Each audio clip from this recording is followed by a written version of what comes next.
Guys, welcome back to Average Dad's Garage. We're getting ready to go on a 4-day, 3-night kayak camping trip. Prepare a couple fresh dishes that we're going to freeze ahead of time. Do a beef with green beans and canned potatoes. So I'm going to walk you through how I prep my beef. So I've got some beef round chucks and over a pound of beef here. I like the Kinder's brand. I'm not sponsored by them, but Kinder makes the blend, which is salt, pepper, and garlic. This is fantastic. Pretty much everything you need. Season this beef liberally. These are really big chunks, and this is really tough meat, so these can take a lot of seasoning here. Go ahead and get our medium skillet warming here. We want to do medium-high heat. All right, our skillet is up to temperature here, so we're going to use a neutral oil. I like avocado oil personally, so we want to do, I don't know, maybe couple 2-3 tablespoons in there. Our beef in. It's important that your beef isn't touching. We want to get a nice sear on this. We're not looking to steam this meat. You just want to kind of avoid overcrowding. I was able to get everything in there. And right now we're not looking to fully cook this beef. We're looking to just get good browning on all sides. Because this meat is so tough, we're going to end up braising this for up all the meat fibers. Make everything really nice and tender for us. As you can see, we're getting nice color here. What we're looking for is, some darker browns on there. I'm gonna go ahead and pull the beef off. You see in the bottom of the pan, we've got all this dark brown, that's seasonings and pieces of beef. We're gonna take just a little bit of water, maybe a third a cup of water there, and pour it in that hot pan, and you're gonna steam the bottom of the pan, break everything up on the bottom, release all of that fond off of the bottom. Put our beef back in there. Braise this in a couple different things. You could use a beef broth, red wine, or something like that. That would lend itself really well. I'm going to be finishing this off with this bone broth gravy. It is super flavorful. So I'm going to go ahead and braise my beef in water. I don't know, maybe a third of an inch of water in there. You know, half of the beef submerged in that. Then we're going to go ahead and bring that back up to a simmer. Or you can see all that fond that's released. We've got like a really nice gravy going here. If you wanted to, you could add a little bit of flour, maybe some salt and pepper. This would actually make for a really nice gravy. But again, we're going to finish it off with that bone broth gravy, so I'm just using water here. All right, so we've got a little bit of a simmer going there. We're going to go ahead and cover this. We want to turn this down to just over low. I want to let this simmer and do its thing for probably half hour, 45 minutes until that meat really gets fork tender. Nothing that you need to do here. The meat's going to take care of itself. You want to check it every now and then. Just make sure you're not running out of liquid. If you do, pour a little bit more liquid in there. We've been cooking the beef, braising the beef here for about just over an hour. So you see that liquid that we had in there reduced a decent amount. And what we're looking for here, we're not looking for shredded beef consistency.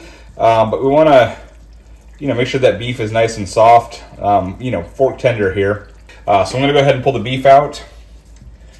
All right, so we've got our water up to a boil here. Add my gravy mix. And we just want to whisk this. This bone broth gravy, again, I'm not sponsored by Kinder's, but this is fantastic gravy. It's nice and rich. Give it a shot if you're in the store. And we're looking for a pretty thick gravy. This is almost like a stew that we're making. That's a pretty good consistency for me. That's kind of what I'm looking for, and this will cook a little bit longer. All right, so we're gonna go ahead and add our beef back in. And then what I like to eat with this meal is super simple. So it's a can of drained cut green beans, and then a can of drained whole or new potatoes. And these are little tiny potatoes. And I'll say this right now, canned potatoes do not get enough justice. These canned potatoes are delicious. If you're looking for like a quick stew, something like that, get you some canned potatoes. I like them. They're already tender, ready to go. And this meal is pretty much done. We're just looking to kind of get some of that gravy on the potatoes. But I'll tell you, after a day of paddling, especially the trip I got coming up, we're going to be doing 15, 20-mile days. This is super easy to heat up. Vacuum seal bag, and you can heat it up one or two ways. You can just boil some water and pop the vacuum sealed bag into the water, or you can pour it out of the vacuum bag and heat it up in a pot. And that's typically what I do. I don't know, I just like the way it tastes a little bit better when I heat it up in a pot versus boiling it in a bag of vacuum sealed bag in water. So let it cool down, and I'll tell you right now, this smells fantastic. This is a super great meal, but it's very filling, and I'm looking forward to eating this one on the river. All right, we're gonna go ahead and get started with our second meal here. So this is gonna be some chicken with gravy and peas. And then when we get to the campsite, I've got some instant mashed potatoes that we'll put this over. So to start this recipe, I'm going ahead and getting a medium pot. I've got some water in there getting ready to boil. I've got just over a pound of chicken breast here. So we're gonna go ahead and get that chicken in that water. We'll bring that up to a boil, and then we will cover that and let it simmer for about 12 minutes until it's fully cooked. All right, so we're right at 12 minutes. I just checked the chicken. We're up to just over 160 degrees.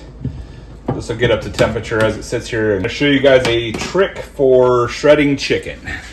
All right, so I've transferred our chicken over to a bowl. And a quick tip, or a great tip for shredding chicken, is you take a hand mixer with your beater attachments and get it running. And just kind of put it in there with the chicken. It actually does a really good job shredding the chicken. I just took this chicken out, super, super hot. If I was gonna shred it by hand, I'd have to wait for this to cool down. But just mix it around like you would batter. And it does a really great job shredding the chicken. So, all right, so we've got our pot that we cooked our chicken in, and I've got about a little over a cup of water here. We're gonna go ahead and get that poured in and bring that up to a boil. Shredded chicken recipe that I'll do over instant mashed potatoes when I'm out on the river. Again, I'm gonna be using the Kinder's brand bone broth gravy. This is the golden chicken with sea salt and herbs. I have not seasoned this chicken yet. These bone broth packets actually have a decent amount of seasoning in it. So I'm gonna wait till I get the chicken in there and then taste it to see if it needs any more salt or pepper or anything like that. So, all right, so our water has just reached a boil. Go ahead and open up our gravy mix. Dump that in there. This is starting to thick up pretty nicely. I like that consistency there. So we're gonna go ahead and add our chicken back in. And again, this chicken has not been seasoned yet. Just look how great of a job that mixer did shredding that chicken though. Super, super cool hack. I wish I would have learned it a long time ago. Chicken in there. Got a can of drained peas for this dish, so we'll go ahead and add the peas in there. And then with our tongs, we're gonna go ahead and give everything a nice toss and mixing around into that chicken gravy. So this will eventually go over mashed potatoes as we're out at the campsite. I'll tell you guys, this Kinder gravy smells awesome. This is a great tasting gravy. If you ever get the chance to try it, I say give it a shot.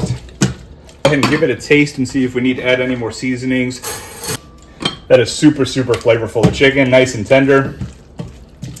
The peas add some pretty good freshness to it. And that gravy is fantastic. We're gonna go ahead and add a little bit of that Kinder's blend that we've been using, the salt, pepper, and garlic. Just add a little bit there, doesn't need a lot. All right, let's go ahead and give this one more taste. That's spot on right there. Perfect seasoning. This is good to go. We'll partner this up with some instant mashed potatoes when we get out to the campsite, and this will be a really good dish.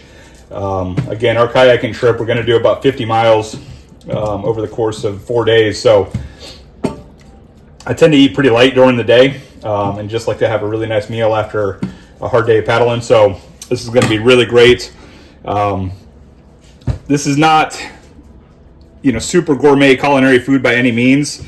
But when you're used to eating freeze-dried meals every day, it's nice to break it up with some fresh food. So I hope you enjoyed the video. We're gonna go ahead and let this cool, get it vacuum sealed. If you like what you saw, please give me a like and subscribe, and we'll see you on the next video.